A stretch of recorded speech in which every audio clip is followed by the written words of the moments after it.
भगवान राम के नाम का जय घोष करने में भाव यह है कि रामत्व की विजय हो। हमारे भीतर कहीं न कहीं रावणत्व भी प्रवेश कर लेता है। वो रावणत्व विजयी न बने, रामत्व विजयी बने। रामत्व का विजय हो और रावणत्व समाप्त हो, ये भाव है। और ये तब संभव है जब श्री राम के प्रति प्रेम हो, श्री राम हमें प्रिय हो, श्री राम में अनुराग कराने वाली ये राम कथा। महादेव के श्रीमुख से पार्वती जी ने राम कथा का श्रवण किया। फल में क्या मिला? राम कथा श्रवण का परिणाम क्या निकला? पार्वती जी कथा के अंत में कहती हैं, ये फीडबैक है श्रोता का, मैं कृतकृत्य भयऊ अब तव प्रसाद विश्वेश, उपजी राम भक्ति दृढ़ बीते सकल कलेश। उपजी राम भक्ति दृढ़ बीते सकल कलेश। मैं कृतकृत्य भयऊ अब तब प्रसाद विश्वेश। हे विश्वनाथ, हे महादेव, आपके कृपा प्रसाद से मैं कृतकृत्य हुई। एक तो भगवत कथा कृतकृत्य करती है। जिसने भगवत कथा का अवलंबन किया उसने जो भी करने योग्य है सब कर्मों को कर लिया है, वो कृतकृत्य है।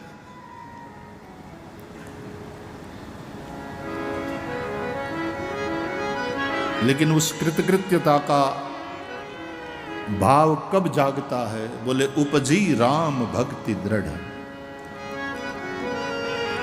राम भक्ति, राम प्रेम का उदय होता है हृदय में, मन में, और उसका एक परिणाम ये निकलता है कि बीते सकल कलेश, संसार के सारे क्लेश समाप्त हो जाते हैं, मन परम विश्राम को प्राप्त होता है। ऐसी यह राम कथा गोस्वामी तुलसीदास जी ने इसकी रचना करी। कहते हैं कि महर्षि वाल्मीकि के द्वारा रचित रामायण और अन्य कई राम लीला से, राम कथा से संबंधित ग्रंथ, रचनाएं मौजूद थी तुलसीदास जी से पहले भी। लेकिन तुलसीदास जी ने एक विशेष कार्य किया, और वो ये कि लोक बोली में उन्होंने भगवान राम के चरित्र का लेखन किया। कहते हैं भगवान शंकर जी ने प्रेरणा करी गोस्वामी तुलसीदास जी को कि महर्षि वाल्मीकि के द्वारा रचित रामायण तो उपलब्ध है ही है, लेकिन वो संस्कृत में है। संस्कृत के ज्ञाता, संस्कृत पढ़े हुए लोग उसको अच्छी तरह से पढ़ सकते हैं, उसका आनंद ले सकते हैं, और वे फिर वाल्मीकि रामायण के आधार पर कथा सुनाएं तो लोग सुनते हैं। लेकिन लोग घर पर पाठ करें, पढ़ें, और तब भी पूरा पूरा उसका आनंद ले सके, वो तो तब संभव है जब वो जो पढ़ते हैं वो उसकी समझ में आए। और समझ में तब आएगा जब लोगों की बोली में लिखा जाएगा। इसलिए लिखो। महादेव की प्रेरणा से गोस्वामी तुलसीदास जी ने कहते हैं कि ये रामचरितमानस की रचना करी लोक बोली में, ग्राम्य गिरा में।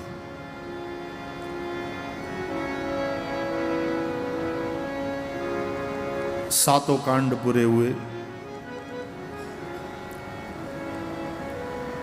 गोस्वामी तुलसीदास जी ने कहां पर रचना का प्रारंभ किया, कब किया, ये तो लिखा है। जैसे आप पूजा में बैठते हो तो हमारे पंडित लोग संकल्प लिवाते हैं, तो उसमें देश और काल, किस स्थान में बैठकर आप ये यज्ञ कर रहे हो और किस समय में, उसका उल्लेख करते हैं संकल्प में। उसी तरह गोस्वामी तुलसीदास जी ने भी ये राम कथा की रचना, ये भगवान राम की जैसे वांग्मयी पूजा है, तो संकल्प तुलसीदास जी ने भी किया। देश और काल, किस स्थान में और किस समय में उन्होंने ये वांग्मयी पूजा करी, तुलसीदास जी ने रामचरितमानस में ही लिखा है।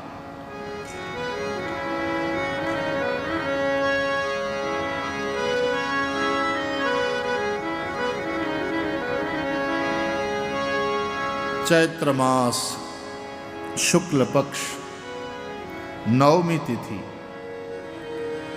मंगलवार,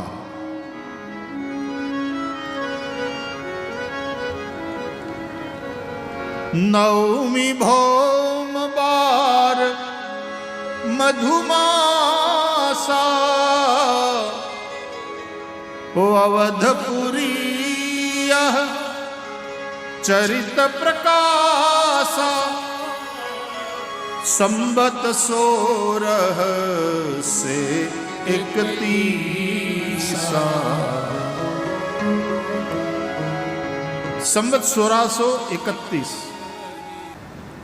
संवत 1631 के चैत्र मास के शुक्ल पक्ष की नवमी तिथि और मंगलवार था। और तब श्री अयोध्या में राम जन्मोत्सव मनाया हजारों हजारों लोगों के साथ। और फिर तुलसीदास जी ने लेखनी हाथ में उठाया, रचना प्रारंभ किया। जेहि दिन राम जन्म श्रुति गावही, और तीर्थ सकल तहां चली आवही। उस दिन रामनवमी के पवित्र दिन से तुलसीदास जी ने रचना का प्रारंभ किया। पूरा कब किया, ये ग्रंथ की रचना पूर्ण कब हुई, ये उल्लेख नहीं है। कई विद्वानों के अनुसार 2 साल से ज्यादा का समय लग गया था। और खुद गोस्वामी तुलसीदास जी 80 साल से ज्यादा आयु वाले एक वयोवृद्ध संत, जिन्होंने खूब भजन किया। तुलसीदास जी लंबी आयु तक जिए हैं। जैसे आद्य शंकराचार्य तो केवल 32 साल, तुलसीदास जी लंबी आयु तक जिए।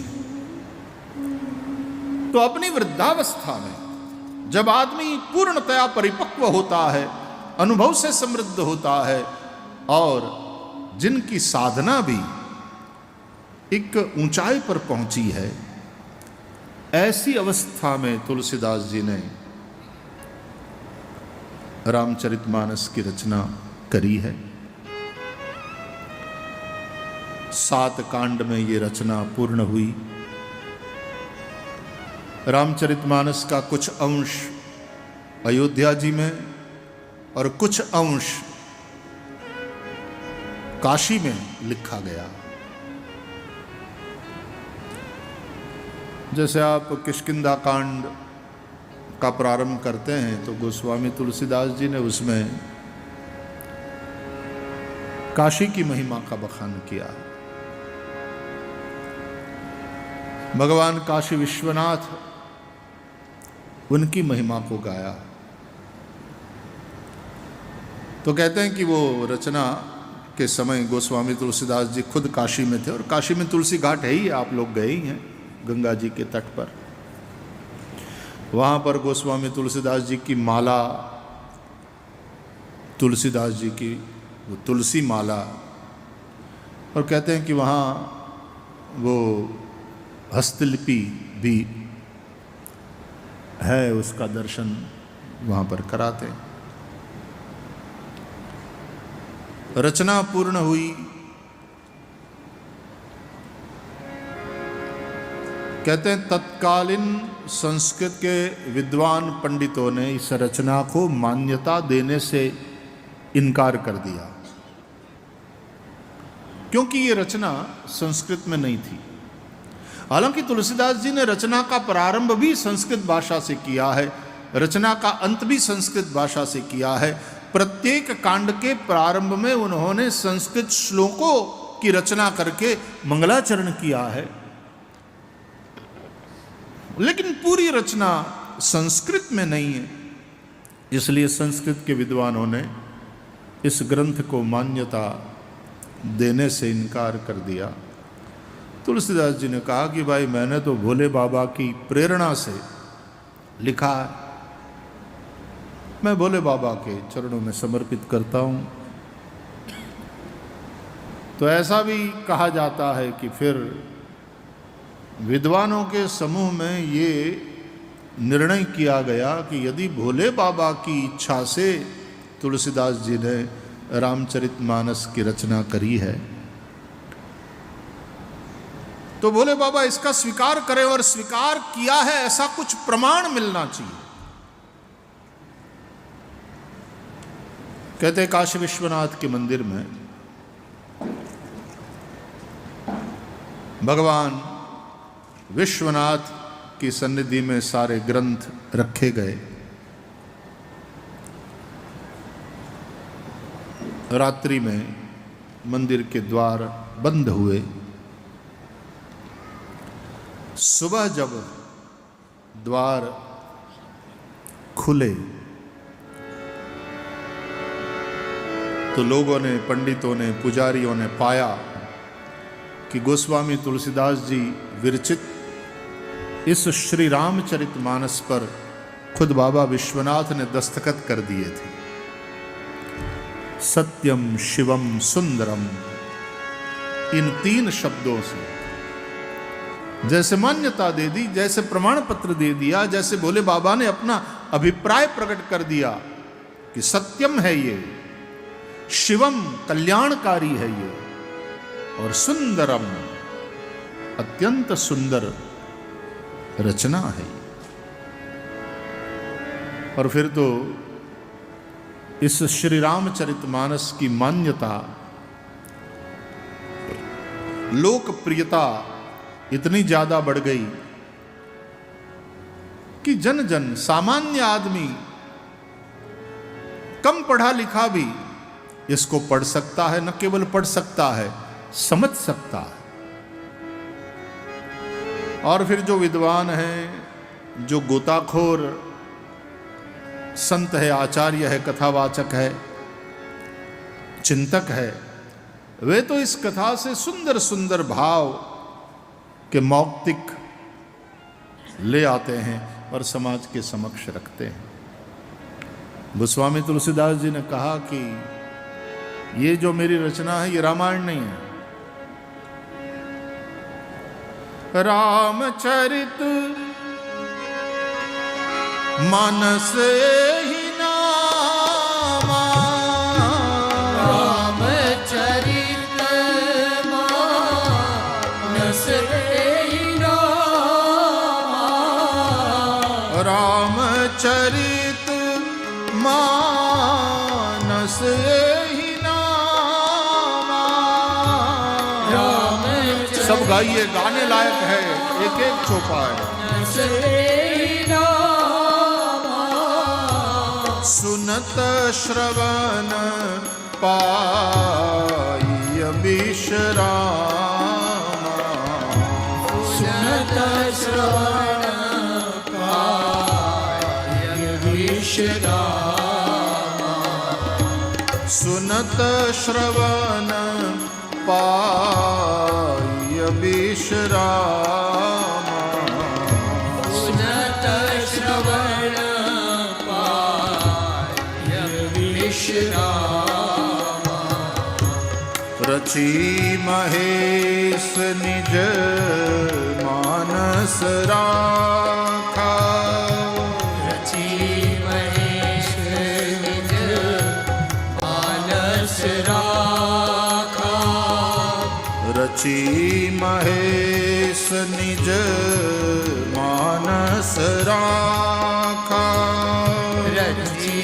महेश निज मानस राखा, पाई सुसमय शिवासन भाखा, पाई सुसमयो शिवासन भाखा, पाई सुसमय शिवासन भाखा, पाई सुसमयो शिवासन भाखा, रामचरित मानस एहि नामा, रामचरित मानस रामा, रामचरित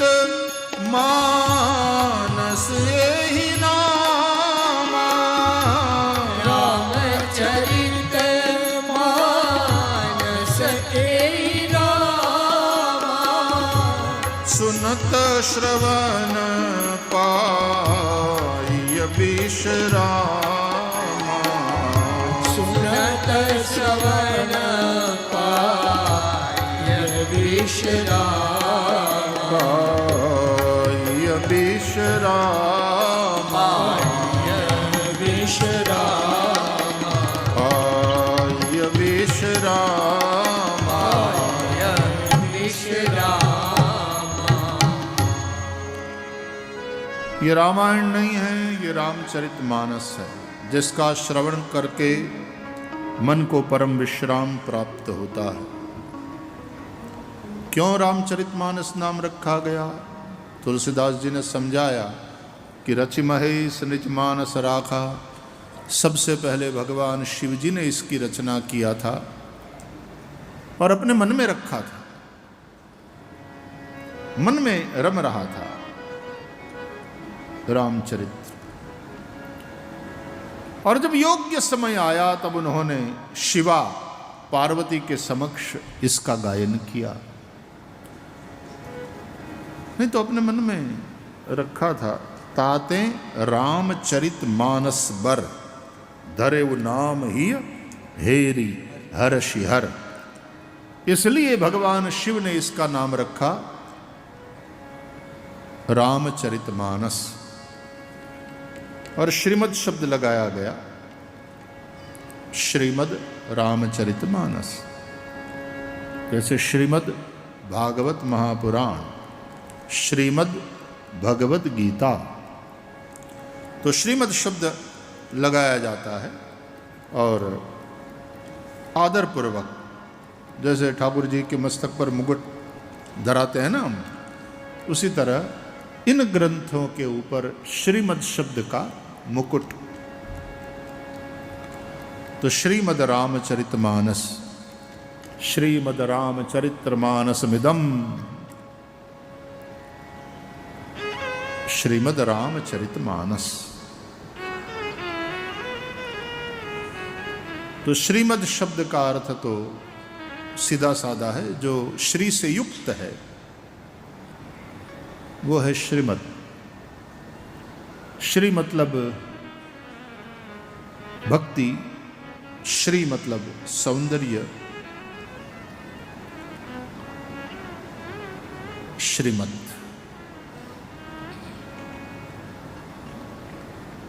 रामचरितमानस, ऐसा भी सुनने में आया है कि जब तुलसीदास जी ने अपने ग्रंथ का नामाभिधान किया तो श्रीमद् रामचरितमानस जैसे साधारणतः हम लिखते हैं बाएं से दाएं, उस तरह से नहीं लिखा। उन्होंने ऊपर से नीचे की ओर लिखा, श्रीमद् रामचरितमानस, इस तरह से। तो किसी ने पूछा कि भाई ऐसा क्यों? तो बोले मानस शब्द सबसे नीचे है, श्रीमद् रामचरितमानस। तो रामचरितमानस, इसमें मानस शब्द सबसे नीचे है। तो मनुष्य का जो मन है वही तो नींव है, मन का बड़ा महत्व है। भगवान भगवत गीता में भी इंद्रियाणाम मनश्चास्मि कह करके मन की महिमा का बखान करते हैं। मन को ठीक करो, मन को शुद्ध करो।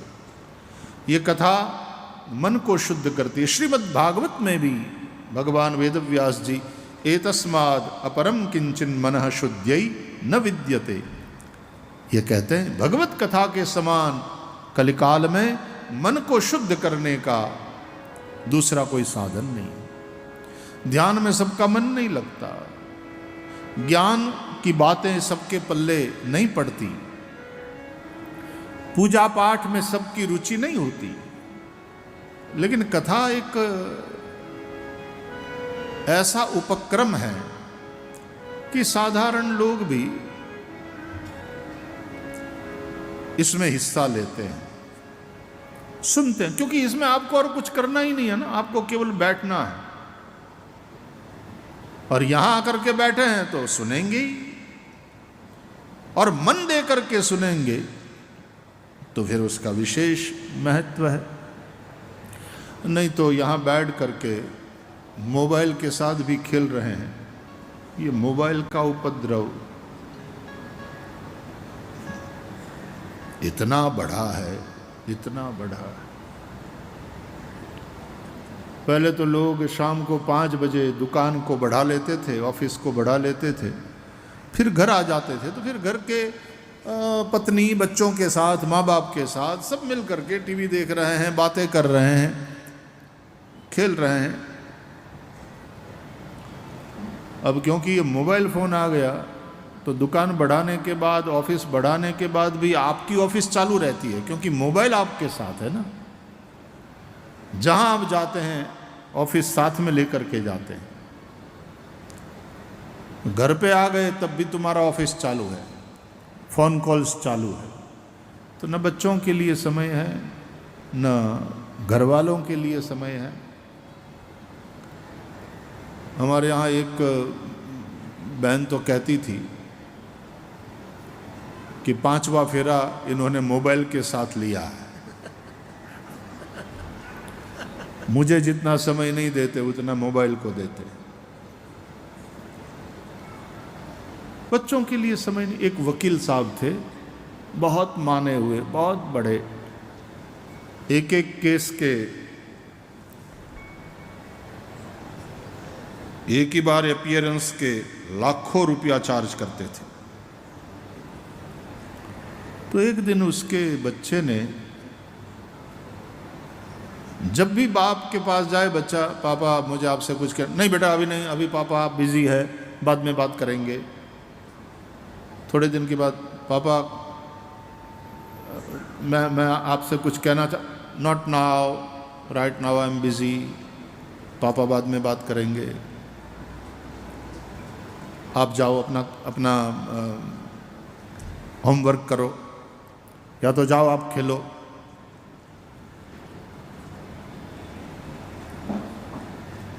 एक दिन बच्चे ने एक चिट्ठी लिखी। बच्चे के उसको जितने पैसे मिलते थे वो बचा के रखता था। तो सारे पैसे जितने बचा के रखे थे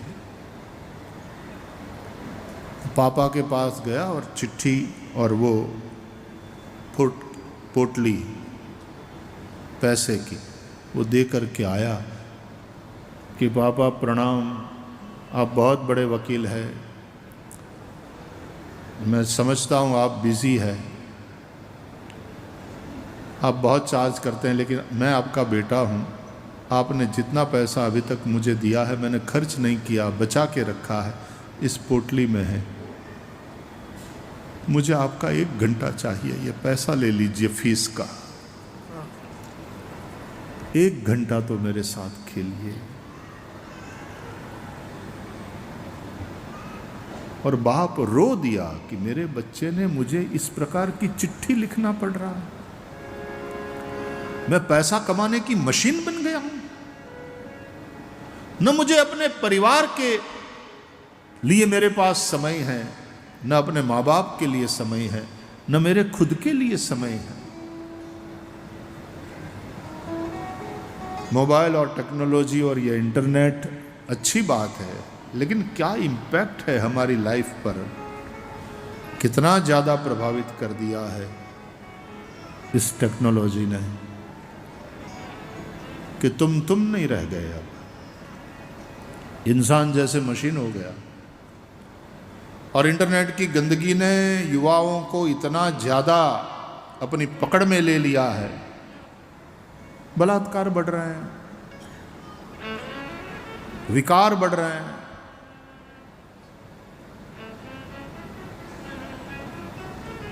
चलो मोबाइल को साथ में, और होता ही है साथ में लेकर के ही सब बैठते हैं, लेकिन कथा में बैठे किसी तरह कि हम यजमान बने हैं इसलिए, कि हमने 1 दिन की सेवा लिखवाई है इसलिए, कि हमको घर पे आकर के निमंत्रण दे करके गए हैं इसलिए, या कथा प्रीति के चलते, चाहे जिस किसी बहाने, कि फिर शाम को वहां भोजन प्रसाद लेकर के फिर लौटेंगे, आनंद आएगा। लेकिन किसी भी बहाने से यदि कथा में बैठ गए और कुछ एक शब्द राम कथा के, भागवत कथा के हमारे श्रवण में पड़ जाते हैं, हमारे कान में पड़ जाते हैं, तो गोस्वामी तुलसीदास जी कहते हैं निश्चित रूप से मन शुद्ध होता है, कहीं न कहीं मन में राम प्रवेश का एक वातावरण बनता है। एहि कलिकाल न साधन दूजा, जोग यज्ञ जप तप व्रत पूजा, एहि कलिकाल न साधन दूजा, जोग यज्ञ जप तप व्रत पूजा,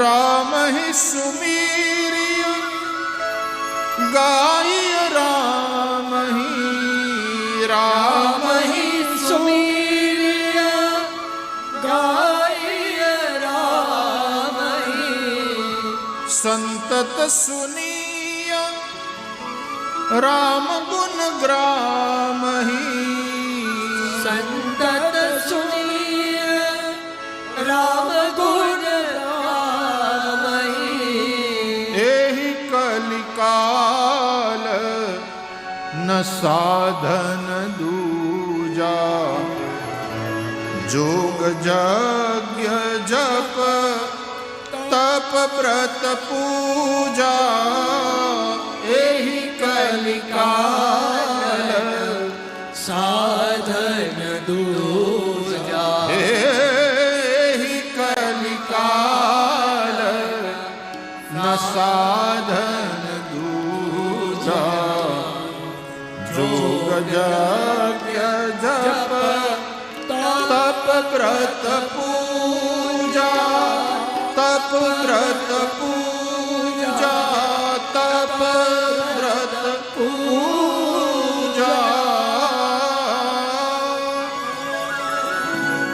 इस कलिकाल में और कोई साधन नहीं है, या तो और कोई साधन उतना कारगर सिद्ध नहीं होता। जोग, यज्ञ, जप, तप, व्रत, पूजा,